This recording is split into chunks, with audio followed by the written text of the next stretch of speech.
going on, guys? It's your girl, Mikhail Rose, and welcome to Iconics Radio.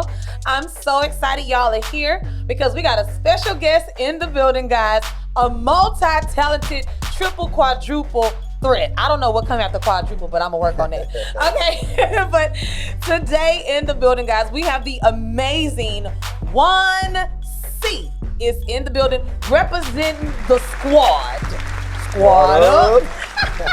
Listen, I just... Hey, tell Pete Davidson I see him if he keeps trying to steal my hashtag. Okay, Pete. That's right. We watching you now. Hey, man, I ain't Kanye. You can take Kim, but you ain't taking squad up, baby. Period. Okay, we're coming together. Okay. Yeah, man. Juan C, an OG in the game, but Facts. definitely you've modernized and you've grown with the times. Yeah, for so sure. Juan C, guys, is a film director, producer, actor. Okay. He's a father, CEO of You Got Productions. The list goes on and on. He's like the networker of them all because when he starts talking, everybody listens and he talks to everybody.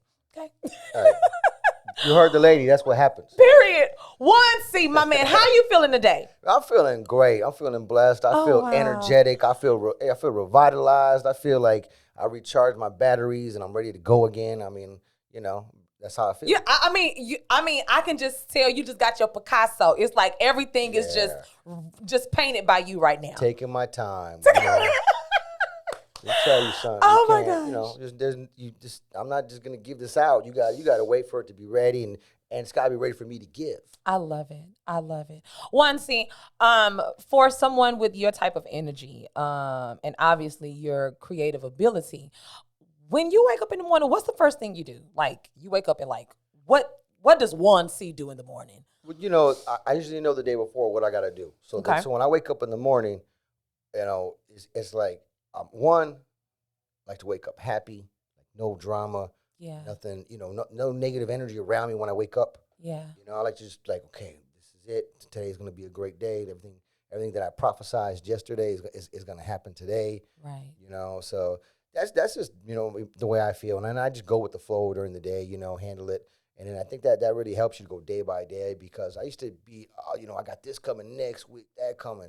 And that just, you know, you can't enjoy the day as much and you can't take the you know the peaks and valleys of the day that you're going to go through. Right, right. That's so true. And I think especially for creatives, especially for a film director and writer, and then you act like you got to take in a lot, but you also have to balance out a lot as well. So let's talk about your work because you do a lot in the industry. We just can't call you just, you know, in the film, you do a lot. How do you describe your work as a whole? Well, I'm coined as the El Rey de Indie Films. And, you know, it sounds kind of egotistical. It sounds like the what? The king of independent films. Oh, okay. So, you know, there's definitions to this. You know, you got to understand what does that mean? You know, what does independent film mean? And why am I the king of independent film? Okay. So an independent film, the real definition is a film produced outside of a Hollywood studio. Doesn't mean a low budget, nothing like that.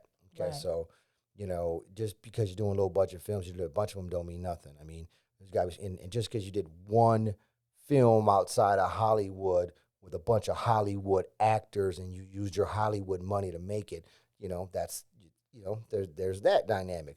But I'm on film number 5, written, directed, produced, acting in, and we're doing the music in it now. We're doing everything. You know, we're getting so many people involved, and it's just now got like a movement that, you know, we're just it's crazy. I'm really excited about where we've started and where it's at right now. Wow. And so, you know, when I say it, I'm like, let me tell you something. White, black, Latino, alien species. There's nobody else in America with 5 films written, directed, and produced outside of Hollywood as good as mine. Period. I'll put them up. Let's go. You know, wow. I mean, it's not, you know, like I'm just hyping this up. Like they don't want it. You know, what they'll do is they'll tell you, here comes this guy from London or this, you know, some puppet that they're going to put up and say, this is the next person. And they keep ducking us. Right. You know, I want people to understand that there's a certain passion that comes with confidence when you put in the work. Now, Juan C was slanging movies out the trunk of his car. back in the day. Like, Facts. just the same way Master P was slanging. Okay. Make them say, Oh. I got the hookup, you know. Holla if you hit me. About it. Like, so about it, he had a deal about it. Or he probably would have been able to beat me because he had such a big following, with it. But Master P had a distribution deal. He was in Blockbuster and was it Circuit City, Best Buy back in the day? Oh my gosh, the movie sections. Yes, that's how long ago it was. Oh my god, but that was before my time. And then when I did that film in the late 2000s, we just had this movement going on because it was the first film about Mexican Americans shot in Houston, Texas. Wow. And so the neighborhood we shot it in near North Central, near North Side, that area is black and Mexican historically. So it was the perfect neighborhood for me to shoot it in because that's what area? Are we talking like Greens Point or when what were we talking about? Fifth Ward? What? Okay, Fifth Ward. Okay. Hardy, I mean, we want to. all over there. One thing about Iconix Radio, we want to stamp where history has been made, especially if it's been done by the man sitting in the chair himself, Mr. Juan. See, now, because you're so passionate about life and you're so passionate about your work, who influenced you to do what you do? Like, where did this come from?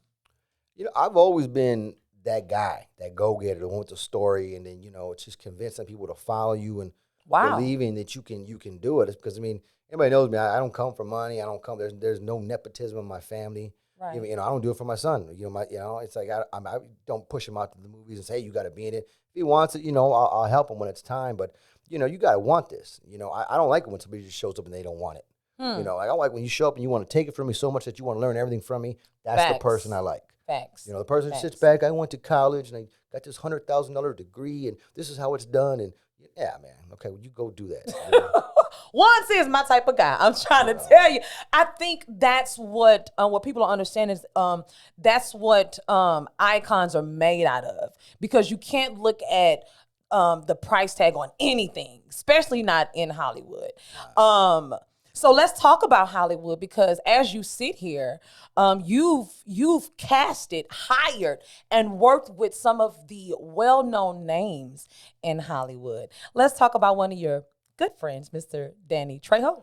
To work with Danny was, first of all, at the time, was this happening? Right. Icon. He's an icon. I'm 28 years old directing Danny Trejo, and I'm just like, oh my God. There's a moment on the set where he's like, hey, Mr. Director, what am I doing? And I'm like, you just sounded just like him. Oh my God, that was crazy. It's like, Danny, you're doing great, man. Just do what can you say at 28 to Danny? I'm not gonna lie, I was in awe of the whole thing. For sure. It was. Did you learn anything from that experience? Yeah, what I learned is that, when you have that moment, you grab it, you seize it, and it will become something special. Okay. And that's what happened. We weren't scared about being overwhelmed, overmatched. We believed in the script, and we raised some money. I used some money, and man, we had an army behind us. Like, everybody kicked in. That's why it's like that North Side. You're not from the North Side if you're not in that movie or you were locked up. Okay, what? Period. Just saying. Speaking of, where are you from? Were you born and raised? Yeah, so I was born and raised in Milwaukee, Wisconsin. My father was from Chicago via Puerto Rico. He was a Green Beret, Purple Heart, Vietnam vet. And then, moved up there. My mother's family my mother was born in San Antonio, Texas, and they moved up to Milwaukee. Yes. One of the first Mexican families up there. Wow. And so I grew up with an army, and it was great, man. Shout out to the Casadas. That's my mother's side. And then, I'm a Vazquez. And, after college, I just wanted to go somewhere and kind of be around, a culture that I felt my films could, tell the story and cultivate more so than in Milwaukee. And then, I had opportunities to go down to Texas. San Antonio was all right, but Houston just fit me like a glove. Wow. It was just like, as soon as I got to Houston, I was making movies because I moved to Houston. Really? I moved to Houston in 2004. By 2005, I was working on Through the Valley. Like that quick, the passion. Wow. And then, at that time, there was a community here of filmmakers, and it was a really good time at that time, man. Yeah, it was wild, and that was so much fun, and that got it all started, you know. And then now I have 5 films written, directed, completed, all here in Houston. Wow. It's so crazy that you say that because a lot of people have always really downplayed the Houston film industry. It And is it's what you it's make of not it, you know. oh, bing, pew, pew, pew. Thank you. Okay, I'm sorry, Kevin. I took that real quick. You're so right. For you to sit here and say that you've 5 films, let's name those films and let's refresh some of the people memories. So the first one I did was Through the Valley. That one was with Danny Trejo, and that was about the activist trying to save his community, and then is accused of murder. While he's really hanging out with his brother, and he's got a female public defender. It's her first case. Wow. So it was a really cool story, and I used a lot of different things. So because I have a degree in history from the University of Wisconsin, so I went to the University of Wisconsin-Madison, got that degree in history, did a lot of film work, and I was invited to go out to Hollywood and work, but I just didn't feel like I was mature enough. I wanted to go a different route and just kind of cultivate myself more. And then that's why, when I made Through the Valley, I mean, I was ready to go. You was ready. And then from there, it took off to another level. Wow. What other films? So after Through the Valley, we did what's now, it's actually The Squad. The Part Squad. Squad up. So this is The Squad. Yes. This is my newest film. Yes. The Squad 2 was actually my second film. Wow. Because it's been rebranded as because I never released it. Okay. That's the whole thing. Is a business. You got to wait for your value to be up. Timing is everything. It's everything, and you know how it is. Like when somebody likes something of yours, what do? Hey, what else has he got? What else has she got? So they want to see it all. So that's what what I'm waiting on, betting on, and that's how I play the game. So that was Murder Book, which is it's a Squad 2, the Murder Book serial killer case. Yes. It's about a detective trying to solve a social media serial killer. Yeah, so the killer, he's getting all his victims off social media. And I did this in 2013, 14, so it's not like it was new. Wow. So I was, ahead of the time with the topics and everything. And that's the same detective, Rich Rodriguez, who was in The Squad. But this is how we first started. That's him later on. And then I'm going to do the middle one. The middle one is going to be The Squad 3, which is not done yet, so I'm on a tangent, but I'm going to finish it. The Squad 3 is going to be late 90s in Houston. Yes. Come on now. That's what I'm waiting. I was there, guys. Once these 2 drop, like that, we said, what do you do next? I'm gonna do that one. Okay. And then what came was, it was like, I'm gonna call it a mini monster. Okay. Because it really did a lot of damage. I would say 2016 we dominated 2016. When Trap Plane won Best Drama at Webisode Festival in New York. Wow, we congratulations. Broke the internet, 'cause it was like, it's Trap Plane, Trap Queen. It's going to be ignorant, stupid. And let me tell you, anybody can win in your backyard. So if we won in Houston, nobody would care. Right. We won in New York. Period. Wow. I mean. Beat out 2,000 films. Wow. All your little artsy-fartsy stuff. We won. Like, they were just loving us. They were like, you guys destroyed the category. Destroyed it. Wow. Wow. And it was so crazy at the time. They were calling it Weinstein material before all the stuff. We were like, yeah, that sounds good. Now you're like, man, don't say that. Don't say that now. Okay. I don't know Weinstein, man. Wow. The creative ability that you have, also mixing multiculturals together, as well as music.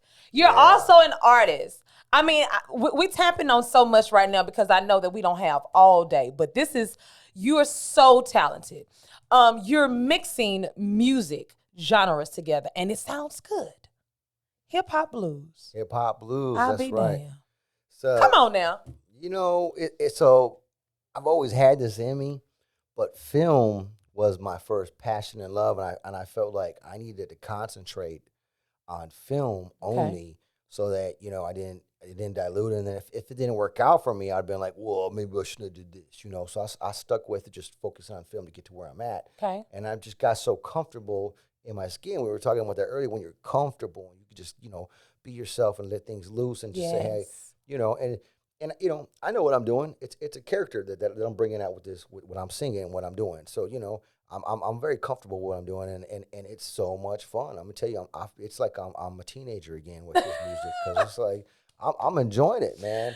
It's a good feeling. It's a good vibe because you're actually doing what you love to do, and it's your work. Now, Yeah. speaking of that, soundtracks, movie soundtracks is definitely a part of your resume too. It goes along with your products. So Trap Plane had so much good music. Shout out to Tex, SOT, and Hustle Town Network, Jessica James. They came in, they helped out. Jeff Caperton, big up to him. He helped get us some stuff with that, and he did a great job acting. But again, back to Trap Plane, the music that came in, that was like, okay, Through the Valley had a ton of great artists. In fact, we had a song with Pimp C on Through the Valley. R.I.P. for sure. Yeah, man, and it was crazy. Again, that was my homeboy Fruit, Renee T. Hirina. He pulled so many strings. I didn't pay nothing for that. That was, it was like, hey, we got this song. You want it? Yeah, give me that. Like it was amazing. And you're not gonna turn down Pimp C. Bet not. What? Please. Who is this pimp god? Speaking of legends and speaking of just people that you love, teamwork matters. Can't do nothing without a team. Now you got a good hard hitting player on your team, your right hand man, your manager, the man that you see him, you see you see him. Hardy Boy Wayne. Hardy Boy Wayne. Hardy Boy Wayne. Hardy Boy Wayne. When we got a chance to meet you at a recent video shoot, it was very interesting when I met you because before you could even finish introducing yourself, you was like, okay, this is my boy Wayne, Hardy Boy Wayne. I was like, okay, well, what's going on? So he's your manager, your right hand man. Let's talk about. You see, like how Snoop had Bishop Don Juan. Yeah, that's how he's my minister of hip hop blues gangster. We gotta have you gotta have your go to cabinet. I love that. How did you guys come about meeting? Well, so my first film had a lot of people talking about it in the neighborhood, and Wayne was like, he saw the movies getting sold. He's like, what's going on here, man? Who is this guy? Why wasn't I in it? And I gotta meet him.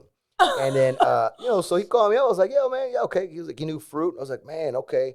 So we linked up, and we just became boys, man, instantly. Just really, Wow. I really liked his energy. He had a lot of knowledge, and then he just knew how to navigate and carry himself. And I always enjoyed having good people in my corner. Period. And until this very day, Yeah. he's been featured in your music videos. He works behind the scenes, on the scenes with you. I think that's fire. Like, loyalty is hard to come by these days, especially in the industry. Yeah. If you find somebody loyal, like, headlock them. Like, right. Not literally. Okay. But and so on the squad, the newest one, yeah. I was giving you guys the background to it. The squad is based on a true story. So Okay. This one's called The Squad: Rise of the Chicano Squad. Okay, so the Chicano Squad is a true story based here in Houston, Texas. In the late 70s, Houston was the murder capital of the world. Yes. And it was going back and forth with Detroit, but the big problem was a lot of kids were disappearing, and a lot of illegals. Those cases were not getting solved at all. Okay. So if you had 800 murders, 300 were illegals. 0 of those illegal murders were getting solved. 0. It's Wow. true. Because all the detectives were white, maybe a couple black, but nobody spoke Spanish. Nobody was going to go in those neighborhoods. So Right. that's what was going on. And so the Chicano Squad turned it to where they were solving 80% of the murders. What? Yeah. First of all, this is not talked about. No. Thank you.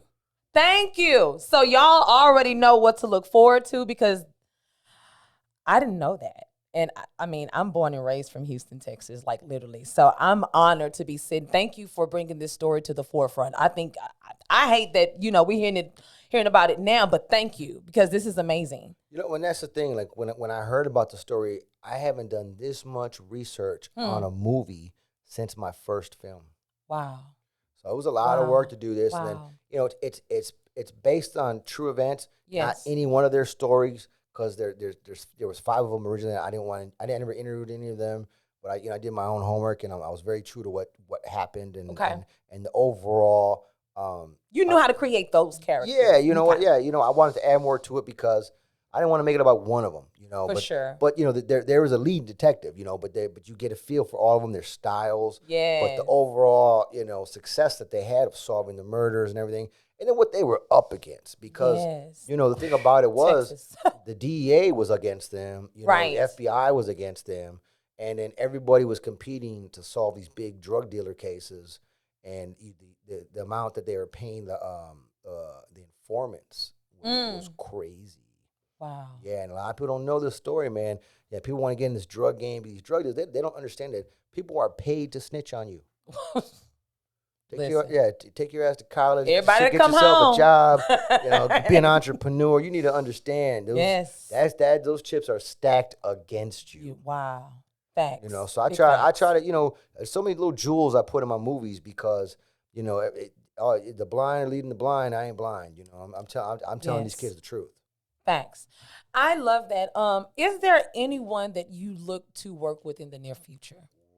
I got him, y'all. I got one. Woohoo! I got one. Come on. You know, I've worked with so many people, but you have this last film with Tyler Glenn. I mean, we got a great project in the works. Okay. I got a what's it called, a confidentiality. NDA. Mm-hmm. Yeah, I can't talk too much about it. I can tell you, it's like we're working on something. The sauce is getting spun. It's Let's looking get good, it, man. Yeah, we're excited. Would it be filmed here in Houston? You know, again, I can't talk. Okay, about, all right. You know, okay, got you. But, we'll see. I mean, like right now, then I have another series I'm working on called Northside the series. Okay. And that's gonna be just kind of pick up like where Through the Valley left off. Yes, I love that. Just trying to be a part of the squad now. Like, didn't nobody call me? Listen. Yeah, we would have got you in, you know, just get your agent wasn't right. Juan C is good with the comeback. Wait a minute. Now, Juan C, because you are also an artist, let's talk about a little bit more about your love for music. Who are you listening to these days? You know what? I'm the kind of cat, I like to discover music I never seen before, never heard before, you know.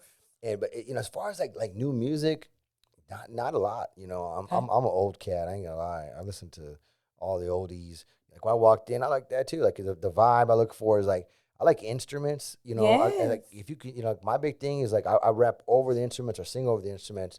You know, because it's like that brings out way more energy out of me than just like a regular beat. You know, because I can draw from that. So, you know, I just like all the cats that play live, you know, and that's pretty much where I'm at. I don't want to necessarily shout too much. I mean, you said being shot too much. You know, that's you know, facts, big facts. That's it, man. I'm not really, you know, I'm not trying to get in that circle. I love that. I'm like, have you seen the DWV music to the video to Take the Day Off? You know, we're trying to make hip hop fun again. You know, I'm not. You know, it's gone out of control again. You know, it was out of control before. It's been out of control, but it's really out of control now. But you know, I got a lot of faith in this next generation coming up. I think that these new kids that I'm starting to see out here, they're starting to get it, realize that, you know, that hey, you gotta maintain, man. You know, nobody's out here gonna take care of them. You know, and I was there in the '90s when you could really make that, but I was a kid and really, you know, understand it. And then when I got to where I wanted to be at, game changed. Game changed. And you can either cry about it, say that's it, didn't work out for me. That's what a lot of people do. You know, a lot of people make one movie and they just quit, or they make one album and they quit, or some people just do one song. You know, it's like you were never into it, because if you get in art and money, they never did mix. Period. Never did mix. Period. So you know, that's the thing you got to realize. You got to be a business person and an artist. You know, that's right. And then you build your brand up. Because you think about like you know, the biggest ones, like even like Jay-Z. I mean, personally, I always thought he was a way better artist than Jay-Z, but Jay-Z played the game better. Jay-Z navigated the game better. Jay-Z stayed alive. You know, you go on with it. You know, I mean, it's one. He was creative with it. I mean, he's a wicked genius. You can't be mad at him. You know, I mean, I can tell you a true story. I used to promote in Chicago, and they'd be like Rockefeller Records in the house, and everybody would be looking for Jay-Z, and it was Kanye. Kanye, wow. True story. Kanye was sitting in his corduroy jacket, and nobody talking to him. Well, Rockefeller. They're like, where's Benny Siegel? Where's Freeway? No, Kanye right there. The guy's Kanye, man. And true story. You know, and so like when I saw his documentary and I saw the chip on his shoulder, I was like, man, I kind of had the same thing, you know, and it really does blind you. you know, in certain ways. So you got to just be able to just kind of be open to it and realize, man, like this game all these guys are selling, you know, with the man, whatever, man. You know, if that's what you're doing, that's what you're doing. Teach their own, you know. But like for me, I prefer just to kind of ride a different wave. The king of independent films. Y'all are getting gems from like a pioneer in the film industry right now. And I'm because everyone started from somewhere and nobody really goes into like the in-depth of what it takes and then keeps the humility of it. So thank you so much. Like hands down. I appreciate y'all for having me. You know, Yeah, this is good. I'd love, you know, This is discussing good. it. And again, you know, The Squad, this is my best film. So Okay. I'm only getting better. I feel like, you know, what did I say? My second childhood. You know, that's what I'm enjoying life. Period. You know, and I'm gonna stay enjoying life, or I ain't doing it. You look good doing it. Go ahead, Juan. Thank you. I Now, appreciate it. finally, the people want to know. I'm sure Wayne want to know. Do you play any instruments? I'm learning guitar more. What? I play the congos, can play a little bit of drums. Like I'm starting to learn more. I got a band though, you know, so I don't want to take nobody's job. Wait a minute. You don't want to come in with all the instruments, You know what I mean? everything going They're on. already mad. I do so much. I gotta, you know. Don't take no more jobs, please. Now, how important is it to you right now for the film industry and the youth that are coming in, like for them to have the knowledge? Because some people are just like grabbing their phones and they're filming or they're doing like, and you know, to each his own. But how important is it to you for the youth to do the work? Because you've done the work, you know? Yeah, you know, I feel like I've worked with a lot of different, you know, generations besides mine, and Yeah. and they're all different, man. For They're sure. all different, and they all have different perceptions. Okay. You know, so perceptions lead to expectations. Okay. You know, so then at which point it's like, what are you getting out of this? How do you feel? And that's a big thing. Like, what do you get out of it? How do you feel? I mean, and I've had so many satisfying moments that, you know, film is my biggest drug. Like this drug I'm addicted to for life, you know. It's a relationship I'm never going to end. Okay. And I think if you have that kind of mentality that what you're doing is a bond that you're always going to have for better or worse, and it doesn't matter if someone says, "Hey, man, I hate that baby of yours," because it's a baby, you know, it's yours. You know, you're like, doesn't matter. It's my ugly baby. You know, it's like you got to have that mentality that you just don't care. It's yours. Right. And then, you know, and then if something does take off, we're like, whoa, you know, people ride that wave and they say, oh, this is what's up. That's the new drip. I'm down with the squad. You know, like, okay, cool. So we're just, you know, we're just, you know, happy that people really catch on to it, especially difficult subjects. But I think people understand that, you know, when you tackle something tough, it can benefit you, because doing the easy thing is exactly what most of these artists do. They copy and copy and copy and copy. And that's why I love original artists, There you go. filmmakers. Original, yes. Yeah, you know, because, you know, the views don't matter at the end of the day, because a lot of that, you know, the game is so messed up with streams and the amount of money you get for it. All that stuff is irrelevant, you know. That's why I tell people, like, you know, I mean, I made more money selling them DVDs hand in hand than I did at Blockbuster and Walmart and Hollywood Video, you know, because they screw you in them deals left and right, man. You know, so I mean, the lessons I would give these artists is put a value on your art. Stamp that by the king of independent films. Preach, sister. Listen, well, now it's time to have a little fun, y'all. We're going to play a little game. Juan, you want to play a game? I'm down. Let's do it. Okay, so Juan, here's what's going to happen. I'm going to ask you a question. I'm going to give you some choices, and you just give me the correct answer, okay? You got it? Here we go. All right. Now, I don't like to lose, so y'all know how it's about to go down, okay? Here we go. All right, Juan. Don't ask me, like, who's my favorite pointer sister? Oh, my God. Who's your favorite pointer sister? Let me stop. Okay, here we go. I'm going to go with Rebe. Was there a Rebe in there? Oh, my goodness. Here we go. Which superheroes had the ability to fight in animal transportation? A, Teenage Mutant Ninja Turtles. Turtles? I don't know what's happening. Turtle. B, Transformers. Or C, Mighty Morphin Power Rangers. I'm going to go Mighty Morphin Power Rangers. Period. This man knows his stuff. Let's go.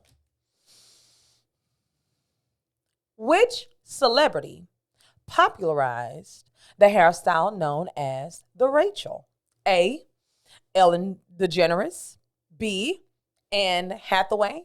Or C. Jennifer Aniston. I don't even know what a Rachel is. Me neither. We'll Google it later. And man, I hate Ellen. I don't even want to say her name. Man, who was the second one you said? Anne Hathaway or Jennifer Aniston? I'm gonna go Jennifer Aniston. Period. Listen. Sometimes you just gotta step out on faith. Here we go. Who had a 90s #1 hit with Ice Ice Baby? A. Tupac. B. Vanilla Ice. Or C. Ice Cube. Man, it's gotta be an Ice, right? It's gotta be one of them two. Listen. I'm gonna go with the Rip Van Winkle guy, Ice Ice Baby. Vanilla Ice. He said Rip Van. I cannot with you.